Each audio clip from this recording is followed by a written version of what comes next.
Dari forum ini saya mau mengimbau kepada Abah, ya, Abah Anies dimanapun dia bisa melihat, tolong jangan punya preferensi untuk mendukung salah satu pasangan.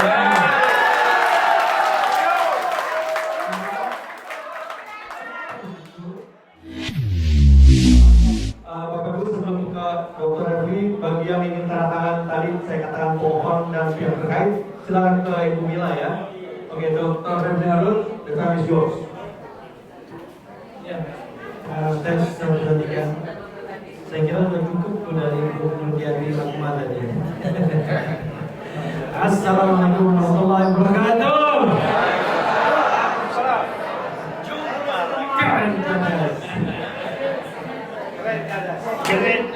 Kawan-kawan semua, saya tidak ingin menyenangkan kawan-kawan semua ya.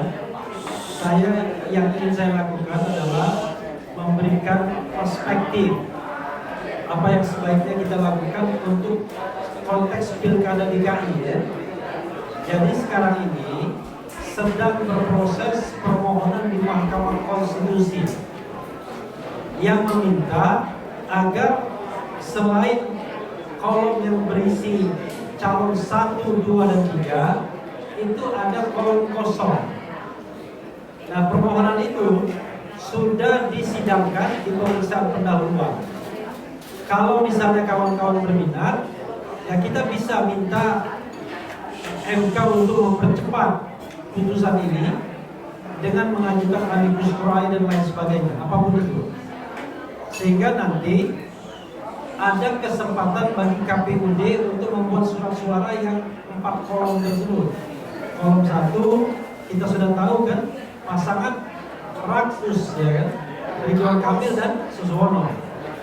Yang kedua Darmakun, yang ketiga pasangan Parno. Itu memang Parno kan, Pranowo Ano kan, dan Prabowo Karno, jadi pasangan Parno. Nah yang keempat, kita berharap nanti putusannya itu ada kolom kosong.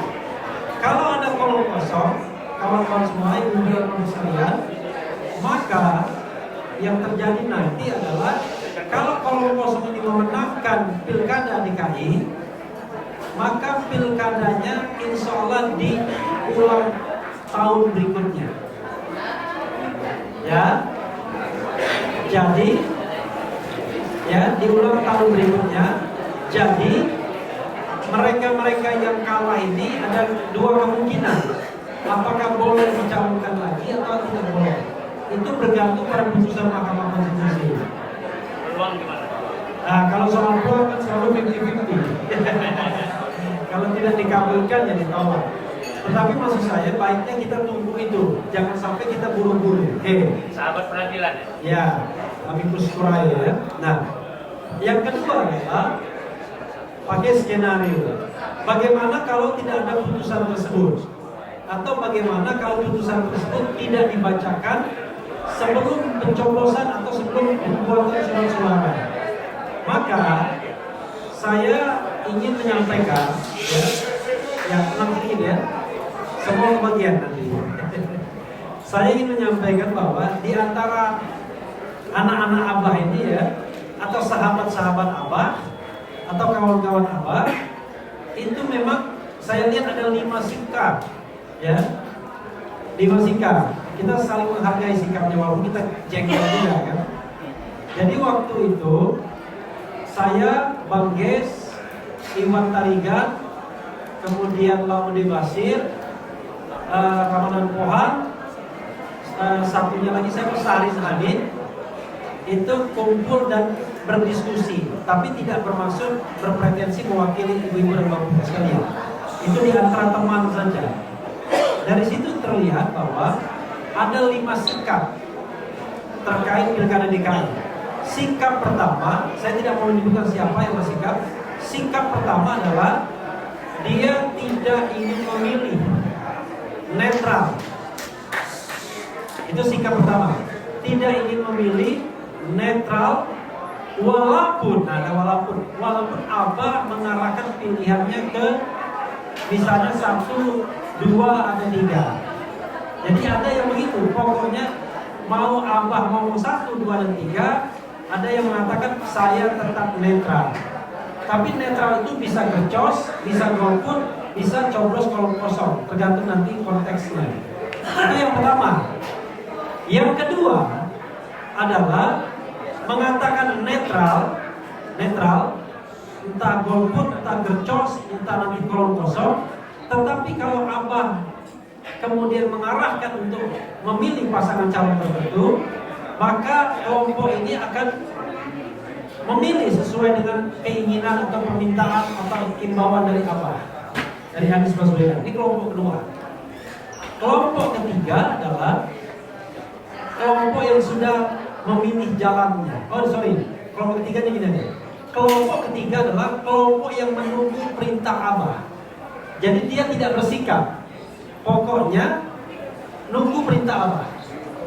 Kalau Abah tidak menyampaikan sesuatu, ya entah nanti bagaimana dia akan bersikap. Tapi yang jelas nunggu. Nah di antara kita ini mungkin ada juga yang ingin nunggu. Pokoknya nunggu perintah Abah. Itu yang ketiga.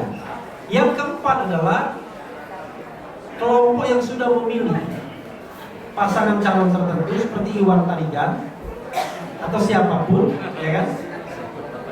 Sutrisno Muslimin, Laude Basir. Tapi di antara mereka, kalau seandainya Abah memilih berbeda dari pilihan mereka, mereka akan pulang.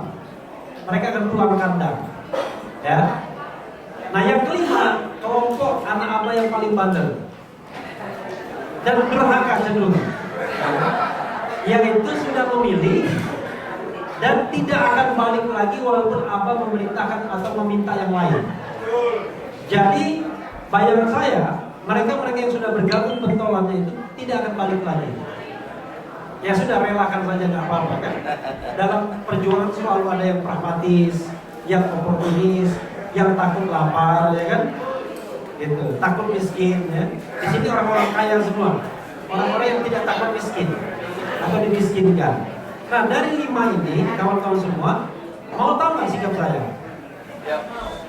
Saya terus terang saja, saya tidak mau mempetakologi yang ada di sini. Kalau tunjuk tangan juga boleh. Saya memilih yang pertama, yaitu saya memilih netral. Apakah nanti coblos kolom kosong, apakah nanti gercos, ataukah nanti golput. Bagaimana kalau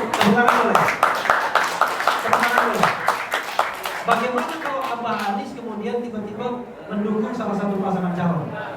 Dari forum ini saya mau mengimbau kepada Abah, ya, Abah Anies dimanapun dia bisa melihat, tolong jangan punya preferensi untuk mendukung salah satu pasangan calon.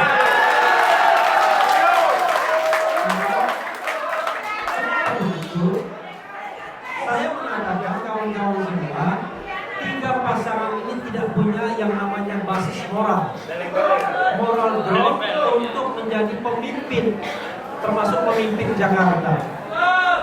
Kalau kita lihat satu-satu misalnya, pasangan Rakus, ya kan Ridwan Kamil, Suzono, kan, itu hasil dari konspirasi jahat demokrasi. Bagaimana mungkin kita mendukungnya, ya kan? Dia dengan cara Rakus mengambil semua partai politik dengan maksud agar tidak ada partai politik yang bisa mengajukan calon lagi ketika thresholdnya masih 20% kursi dan 25% suara. Karena itu saya mengatakan ini orang yang kehilangan moral ground, orang yang takut berkompetisi secara fair, mau datang ke Jakarta kalau lawan kuatnya nggak ada, ya kan? Coba bayangkan, padahal kalau ada lawan kuat tumbang dia. Karena itu pasti saya tidak akan memilih nomor 1. Bagaimana dengan nomor 2? Yang namanya menjadi calon independen atau perseorangan itu adalah hak setiap warga negara. Kalau dalam konteks Jakarta, hak warga Jakarta. Ya tapi jangan ngambil dong dukungannya, ya kan? Tiba-tiba anak Abah tiba-tiba diambil dukungannya. Dan seperti ada konspirasi yang ingin meloloskan pasangannya seperti skenario di Solo agar tidak melawan kota kosong. Karena kalau melawan kota kosong, khawatir kalah sama kota kosong seperti di Makassar. Maka kemudian yang namanya calon independen ini diloloskan agar pasangan pertama tadi tidak melawan kota kosong. Ternyata setelah mereka menjalankan skenario itu, ada putusan Mahkamah Konstitusi, kita tahu pada tanggal 20 Agustus kemarin yang kemudian memancing demonstrasi besar-besaran, dan akhirnya ada satu partai yang bisa mencalonkan. Kita hormati PDIP ketika dia mencalonkan kadernya sendiri, karena itu adalah hak politik dia. Tetapi ya jangan Abah dijadikan alat tukar tambah dong, ya kan? Ya kan? Kalau Anies Baswedan dijadikan alat tukar tambah, pura-pura diusung, kemudian akhirnya ditendang, kan sakit hati kita jadinya. Iya kan? Karena itu saya menganggap bahwa yang ketiga pun tidak memiliki moral ground. Ya. Ini bukan pengacau tadi, bukan. Oke. Dia tidak punya moral ground untuk kemudian memimpin Jakarta. Apalagi setelah ditunjuk sebagai calon, dia lapor kepada bosnya, Mr. Mulyono. Aduh, yang saya. Dan saya menganggap pasangan nomor 3 ini adalah pasangan yang in between antara PDIP yang masih galau dengan Mulyono yang sudah berpisah dengan PDIP, kan begitu? Karena dia sekretaris kabinet. Maka saya bilang, ini bukanlah mereka-mereka yang memiliki legitimasi moral untuk menjadi pemimpin Jakarta. Karena itu, apapun yang terjadi dengan putusan MK, saya mengatakan bahwa saya netral. Netralnya apakah akan golput, apakah coblos semua, ataukah kolom kosong saya coblos, bergantung pada putusan MK. Kalau MK membolehkan kolom kosong, ibu-ibu dan bapak-bapak sekalian, kawan-kawan, saya dorong kita sama-sama ke TPS coblos kolom kosong. Ya. Karena kita masih punya peluang paling tidak untuk menyatakan ekspresi kita bahwa kita tidak setuju dengan 3 calon. Kalau seandainya tidak ada putusan MK, maka ada 2 kemungkinan. Nanti kita diskusikan lebih detail. Apakah mau golput, apakah mau coblos semua, gercos. Mau coblos semua boleh, mau golput juga boleh. Tapi nanti setelah ada putusan MK, saya dan teman-teman barangkali akan berkampanye lagi, gercos saja gitu, ya kan? Atau golput saja. Karena bergantung begini. Siapa tahu tiba-tiba MK juga memutuskan alternatif mengenai yang namanya partisipasi pemilih. Kalau misalnya ada putusan MK yang mengatakan kalau tingkat partisipasi di bawah 50% tidak sah, ya kan? Kemudian diulang lagi, ya lebih baik kita golput semua. Karena itu berpengaruh pada tingkat partisipasi. Tapi kalau tidak ada putusan itu, ya sudah kita datang, kita gercos, kita coblosi semua, ya kan?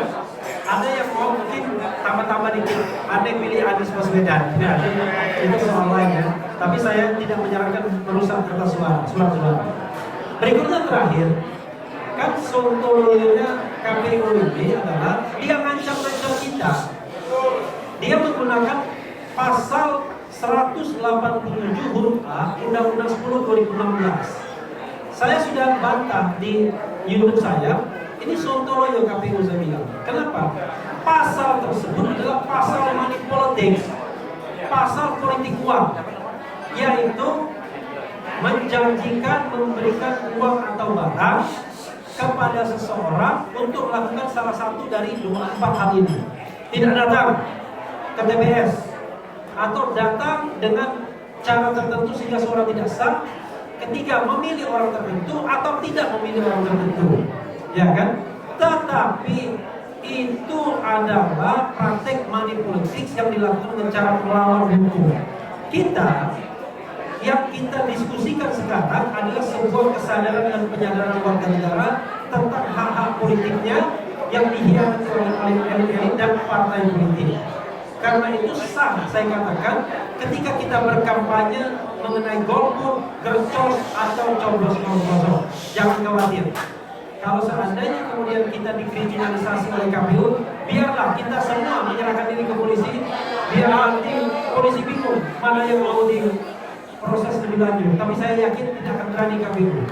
Karena itu adalah hak kita, ya, political right kita, dan hak tersebut tidak boleh dikurangi, apalagi dihilangkan. Mudah-mudahan ini jelas bagi kita.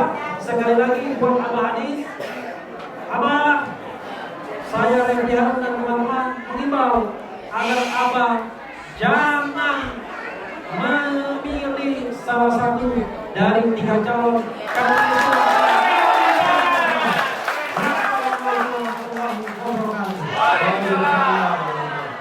Baik, sekarang tanya jawab 3 orang